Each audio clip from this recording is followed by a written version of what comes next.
7 horas e 43 minutos no horário de Brasília. Que bom estar com você neste dia, produtor rural. E nós agora conferimos uma entrevista que o jornalista Walter Pulga fez direto da Bolsa Brasileira de Mercadorias com o analista do Rabobank aqui no Brasil, o Adolfo Fontes, que deu uma retrospectiva do mercado do boi gordo em 2018 e também falou sobre as expectativas para este ano de 2019. Veja só.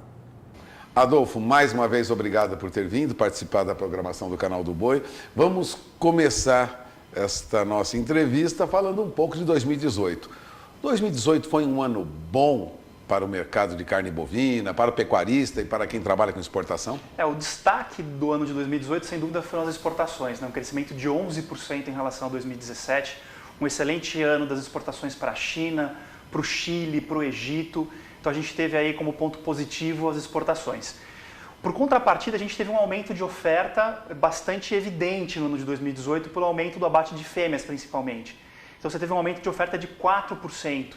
Isso trouxe um pouquinho de oferta aí para o mercado, então, dificultando um pouquinho que os preços se firmassem, porque por mais que a demanda externa estivesse forte, a oferta estava crescendo também de uma maneira acelerada. E o mercado interno, como a gente sabe, ainda numa lenta recuperação desde o período aí pré-crise. Então, a gente patinou um pouquinho nesse sentido dos preços, mas quando a gente olha para o ano de 2019, a situação já é um pouco diferente.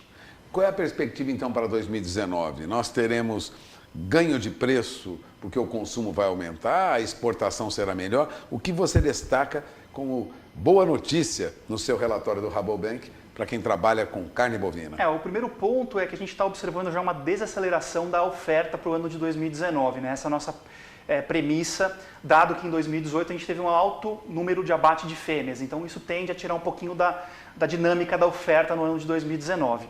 Por contrapartida, o mercado interno passa a acelerar um pouquinho mais rápido. É claro que tem aí algumas ainda incertezas em relação à parte política e econômica, mas o nosso cenário base é sim que a nossa economia vai acelerar de uma maneira mais robusta do que aquilo visto no ano de 2018 e 2017. Isso traz aí 80% do nosso mercado é o mercado interno, então já traz aí um otimismo em relação a preços, né? Então a oferta acelerando um pouquinho mais devagar, a demanda interna acelerando um pouco mais rápido e o mercado externo continuando aí o seu caminho de crescimento, né? A sua trilha de crescimento. Então traz aí um ponto bastante interessante para a pecuária de corte no ano de 2019. Agora, falando de aumento de preço, vai subir também o custo do insumo. A perspectiva é de alta nos custos do insumo agora em 2019? Olha, se a gente olhar primeiro, né, os animais jovens, né, sendo aí um importante componente daquele pecuarista que vai fazer a engorda e a recria e a engorda, a gente já enxerga aí uma possibilidade de valorização dos preços do bezerro e do boi magro esse ano.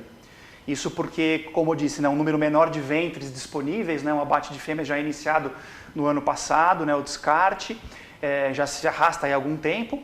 Então a gente tende a 2019 começar a ver uma valorização dessa parte importante da cadeia, que são os bezerros e o boi magro, se acentuando mais em 2020. Agora, quando a gente fala dos grãos, aí a gente tem uma equipe de grãos no Rabobank, né, que analisa que a gente deve ter uma disponibilidade maior esse ano do que teve o ano passado.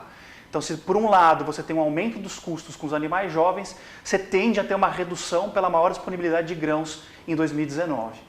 Então, os insumos, vamos dizer, básicos para a produção pecuária não assustam ou não preocupam, pelo menos nesse período agora? Nesse período agora, a tendência é que a gente tenha um milho provavelmente um pouco mais barato do que teve no ano de 2018. É claro que ainda o tempo, né, a questão das secas ainda que estão regionalmente já apontando alguma questão, a gente ainda vai acompanhar nesse mês de janeiro para ter uma figura um pouco mais ampla dessa situação, mas a princípio a gente espera que os preços, pela disponibilidade do milho e da soja esse ano, seja um pouco mais tranquila do ponto de vista de gestão de riscos para o pecuarista, né? Bom, consumo de carne bovina depende e muito do poder aquisitivo do consumidor. Perfeito. E esse poder tende a crescer este ano, é a expectativa do mercado. Agora eu pergunto, se nós não tivermos um crescimento esperado do consumo interno, existe hoje demanda no exterior pela carne bovina brasileira? Olha, a gente tem algumas questões no mercado internacional que nos deixam otimistas do ponto de vista de volume de exportação, né? Primeiro, a Rússia reabriu. É claro que com um número reduzido de plantas, mas é um destino importante para o Brasil e deve trazer alguma exportação interessante. A gente tem a questão da peste suína africana na China, que, é claro, a princípio traria um impacto direto na carne suína, mas indiretamente para a carne bovina, dada a dimensão do problema lá na China. Então, é claro que a gente tem aí algumas válvulas para escoar essa produção adicional, caso o consumo interno não seja tão interessante. Mas a gente tem que lembrar, 80% do nosso mercado está aqui no mercado interno. Então, é muito importante, sim, que a gente tenha essa recuperação para que os preços realmente se firmem, não só para a arroba do boi, mas também para a carne no atacado, para beneficiar não só aqueles frigoríficos que têm acesso ao mercado externo, mas também aqueles que são médios e têm mais dificuldade de acessar as oportunidades do mercado externo. Você vê possibilidade para os frigoríficos de porte médio terem agora as portas abertas lá no exterior? Olha, é uma questão de certificação. É claro que a gente tem, por exemplo, nessa reabertura do mercado russo, por exemplo, tanto para carne suína quanto para carne bovina, a gente vê que eles até miraram mais o médio e o regional do que os grandes.